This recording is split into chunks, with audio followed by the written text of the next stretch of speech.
I'm Janet Morana, Executive Director of Priests for Life. I hope you're enjoying our new night for Just Ask Janet, now Wednesday evenings. I hope that's working for you. Well, joining me today is another expert on abortion recovery, how abortion affects the moms and the dads. But on this show, we're going to focus on the dad. Every abortion, every baby who dies, the mom is affected, but the father is too. Well, joining me is a great expert in this field is Kevin Burke. He's co-founder of Rachel's Vineyard, along with his wonderful wife, Dr. Teresa Burke. And we are going to have some very important things for you to learn today. So let's introduce Kevin. Come on in, Kevin. Hi, Janet. Hello. Well, I know you have been working with your wife, Dr. Teresa Burke, for decades, in the establishing of Rachel's Vineyard. But also men have been coming on these retreats for a long time. This is not like a new thing, correct? Yeah, that was one of the unique things about Teresa's model of treatment is that it included men from the very beginning in the group process, in the healing process. And right. So that provided me with a great opportunity to see that something I have to say I didn't understand initially, but as I went through the retreat and heard the stories of men and had heard them share their pain, I realized, boy, they're as deeply impacted as women, sometimes in some different, unique ways, but equally wounded spiritually and emotionally. Right. And of course, Kevin, I was just recently at the March for Life in DC, where we always have silent no more represented. Women, moms and dads get up and give their testimony, 3-minute testimony. I know you weren't there, but there was a lot of powerful testimonies. But today I want to focus on one father. And what he does, Kevin, he reads a letter to his aborted child. So I'd like to play that testimony right now for everybody. And I'm going to warn you, it is emotional. And then we come back, I'm going to ask you, Kevin, to unpack that for us, to show us the grief and how did he get healed and where are we with this? Because I think more people have to realize, you hear so much in the media, oh, it's women's healthcare. No one, it's not healthcare, first of all, but it affects the mother and the father. And the dad seemed to get swept away. So let's take a look at Jeff from Florida and him kind of pouring out his heart to us. So let's watch this. This is a letter that I wrote to my aborted son in 1987. As you are well aware, my son, you started your journey in life in the summer of 1987 in the womb of your mother. It must have seemed unusual for you to watch as your father borrowed $200 from a friend to pay for your first trip to the doctor. It must have been difficult for you when your mother entered the building for your appointment and your father didn't even have the courage to come in to join you. It must have been unthinkable for you when you saw your mother lying in unadulterated fear as the doctor began his procedure. Why are my mother and father doing this to me? Must have been the words that you gasped out as a complete stranger took your life in the womb of your mother. Jonathan Andrew Joquin, I am so sorry for what I have done to you.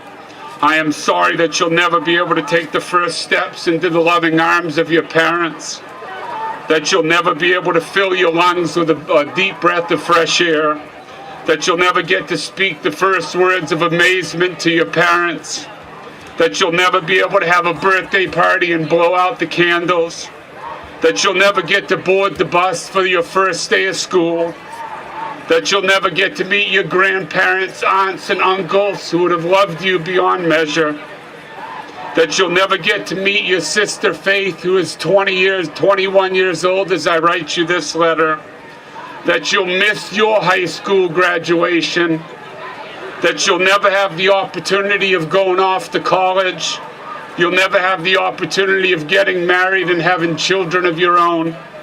I am sorry that I put your mother in such an unthinkable position. I'm sorry that I didn't have the courage to stand up for your life and allow you the opportunity of entering into this world. I am sorry for choosing my future over yours. I am sorry that I used my gift of free choice to prevent you from having yours. I'm sorry for allowing a complete stranger to vacuum you out of your mother's womb. You are not biomedical waste. but a human being with the dignity that only God can give you. I am sorry for waiting so many years before I had the courage to apologize to your mother for taking your life in the womb. I am so sorry to you, my son, for not being the father that you deserve to have in life. I love you, my son, and I hope one day to meet you in heaven. God bless you, brothers and sisters, and thank you.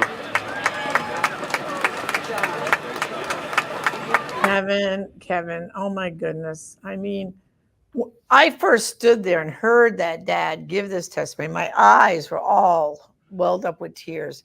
Everyone listening, you know how noisy it can be up there. There was like a quietness of people just frozen like this and listening to him. I mean, I've heard a lot of testimonies, over the years of men, dads, but this one where he's going item by item of showing how he robbed this baby of a future. Oh my goodness. So Kevin, now you're kind of like an expert in this field. What are some of the themes you can see that are going on there? Well, one of the first themes we can see is actually a fruit of healing. And that is that he talks about his failure of courage, his shame of in secret. Now, this is a private situation. He's involved in a secret exchange with his partner at the time. And he encourages her to have that abortion. And in that secrecy, he commits this shameful act. After healing, he's in a position then, strengthened by his healing, to then publicly witness to that truth. Whereas before, it's a shameful act done in private. Here, he's called in a special way, not only to healing, but to publicly witness. And this is I think a very male, fatherly thing to do, to take responsibility. It's something that you want to teach your children to do. You teach your sons to do, is take responsibility. And he does that in this very public manner.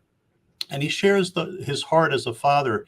It really does, Janet, as you mentioned in the beginning, it cuts through the rhetoric of reproductive choice and rights and laws. And of course, abortion is about those things, but at the heart of abortion is the relationship of a mother or father with their preborn child. Whether they realize it or not, this is the heart of their wound. And he speaks very beautifully and powerfully to that. Yeah. And then, of course, he didn't go into all the circumstances, but we have to understand that the dad doesn't have any rights under all the laws, even before, Roe v. Wade, now that it's gone, all these other things. The father doesn't really have any rights. It's all about the mom. And the thing is with the dads, and I'm sure you've encountered this case, it looks like he was for the abortion because he said, I borrowed money from a friend, to have your mother have this procedure, to kill you. But we know with the dads, sometimes they don't want her to have the abortion, right? I mean, sometimes they're trying to stop her. So for men, it's a double-sided coin, isn't it? Some are advocating, paying for it, pushing them, making them do it. Others are saying, please don't kill our baby, right? So what's emotionally with that whole dynamic?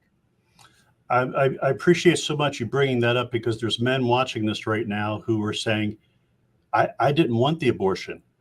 I wanted the opportunity to go through all those milestones with my son, his first steps, his first time getting on the bus, again, which is a very fatherly thing to say, is because we try to guide our children through those stages of life with their moms. So for him to witness to that is very, very powerful and very, very fatherly.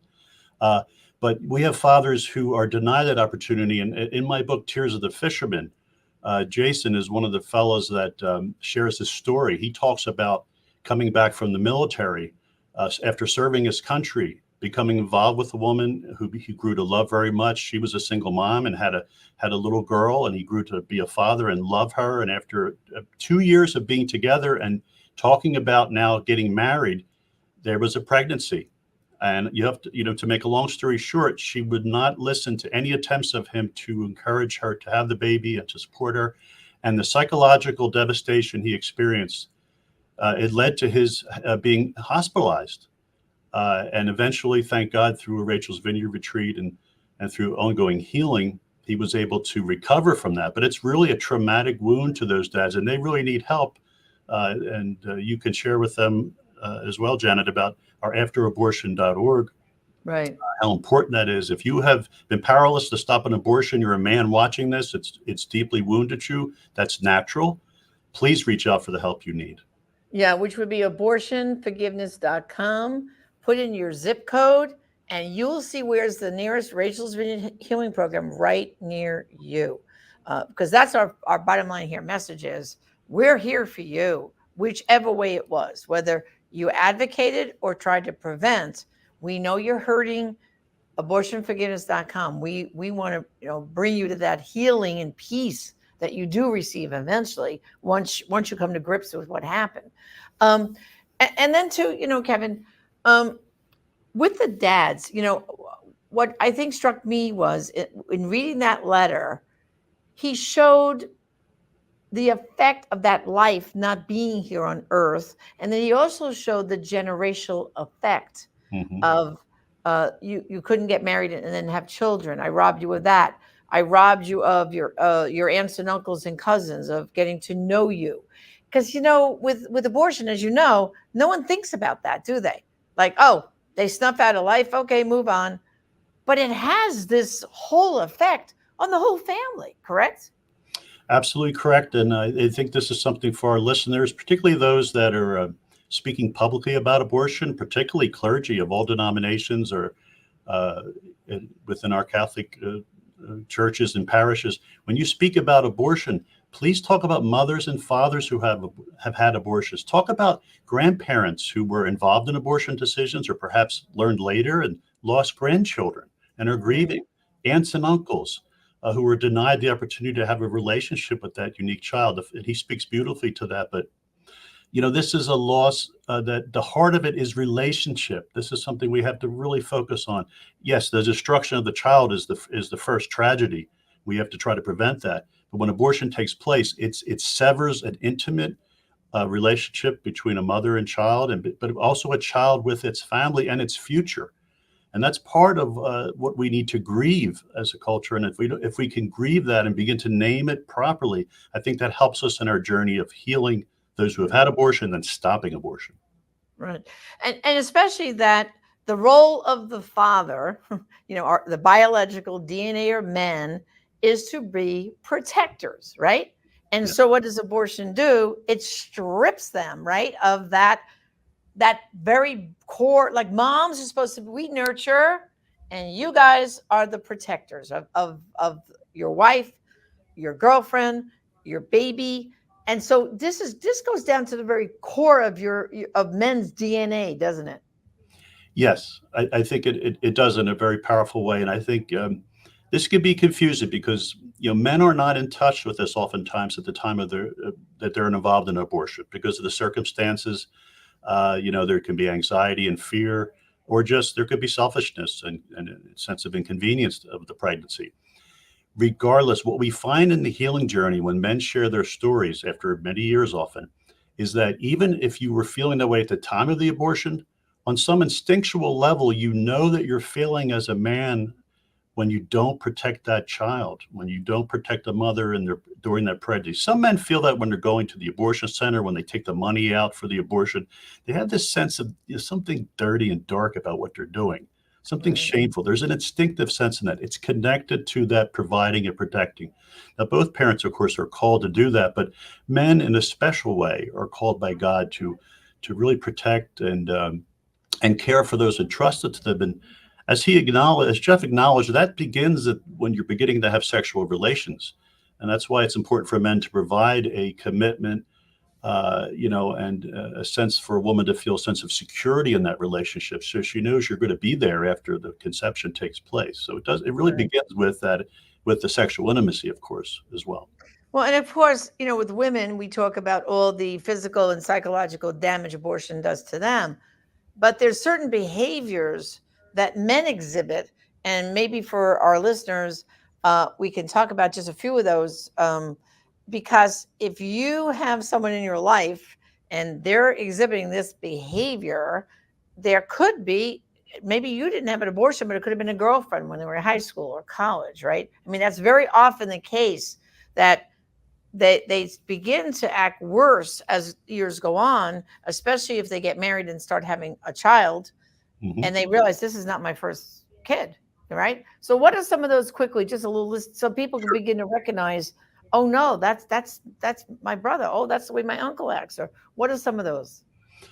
Some recent studies of men in depression look at how one of the major symptoms of men who are struggling with depression is anger. So I think you'll see with men who have not dealt with this loss in their life, and perhaps they were involved in multiple abortions, you might see anger issues in their relationships with their living children, on the job place. And that can be a helpful way to, if they're reaching out for help for the anger, to ask, was there a pregnancy loss in your past? Right. Sometimes this can crop up in subsequent relationships and difficulty being more intimate, being, that secretive activity can lead you to get involved in future relationships in secret kinds of affairs, or using drugs or alcohol. And those are ways that you could be acting out some of that shame and guilt, anxiety, depression. Right. Sleep disturbance can be an issue. Sexual difficulty, either being promiscuous or having difficulty with sexual performance, can be related to not dealing with a past abortion loss.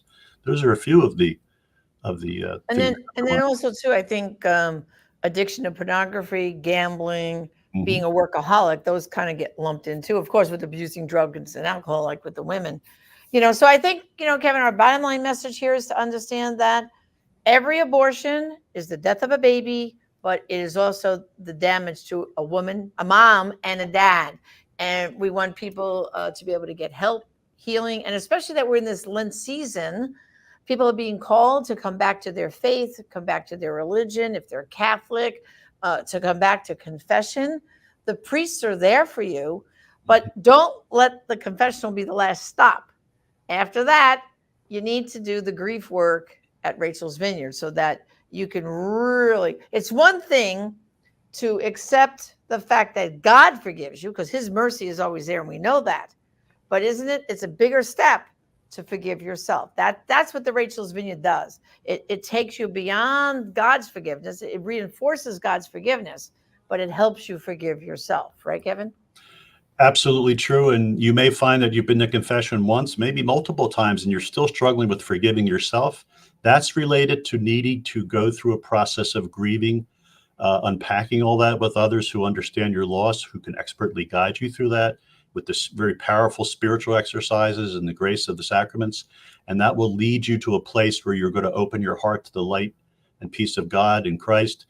And folks, I want to say that the bottom line here is that in healing, this is good news because the Lord will restore you, and in his generosity and mercy, you'll emerge a stronger man, a stronger father, a better husband, a better workmate. So if you're stirred by this, make sure you reach out for healing. That's right. Well, thank you, Kevin, for this great conversation. And of course, we're going to pray that we are helping a lot of dads find the healing they so need. So thanks for joining me. Absolutely. I appreciate the opportunity. Thank you. Okay. Well, brothers and sisters, remember that abortionforgiveness.com. You're my ambassadors for the truth out there, and please make sure to spread that. Abortionforgiveness.com. Maybe your parish priest will put that every week in the parish bulletin. Hurting from abortion, there's healing available. Go to abortionforgiveness.com. Just like there are some abortions only you can stop and some lives there only you can save, there are some people only you can help find healing and peace. Join me again next time. Thank you, and God bless.